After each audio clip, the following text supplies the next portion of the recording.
If you're having issues with focusing with your camera, you're probably making one of these 5 mistakes. So let's go through them. Number one is being in manual focus. Yep, that's probably the easiest one to determine if you're doing something right or wrong. So manual focus can be entered very easily by accident. Let's take a look at my lens. So you can see on my lens here, I am in manual focus. Manual focus doesn't do any automatic adjustments. Surprise, surprise. Autofocus will do that. So to get autofocus turned on, simply hit that switch from MF to AF. Another reason you might have difficulty focusing is doing nighttime photography. So nighttime photography, you're going to be surprised, or maybe you're not, that the camera has a very difficult time focusing. When I do fireworks, I'm in manual focus. I don't want it to try to hunt.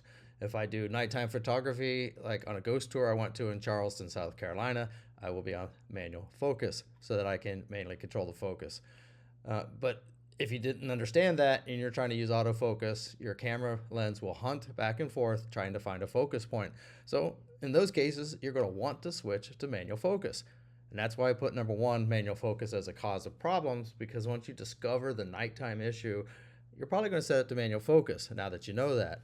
But you're going to forget to turn it back to auto, and you're going to go out to your next photo shoot, and it's going to be set to manual focus.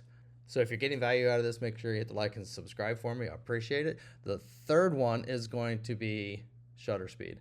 Shutter speed, I do a lot of bird photography, so I need a very fast shutter speed to get sharp in focus photos. I usually start at 1/1000, prefer 1/2000, or even faster with my camera to get birds in flight to be in focus.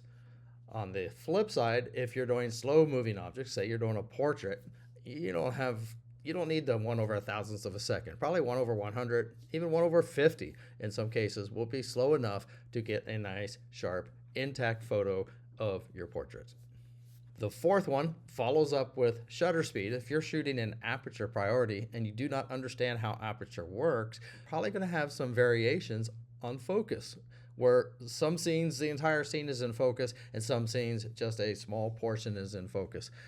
And that's by design, and that is a creative thing you can do. Most portrait photographers is going to have a low aperture setting, like 2.0 or lower, and the background is going to have that bokeh, as you may have heard that word, where you see the lights in the background are very blurry, but it adds a very good drama to the photo.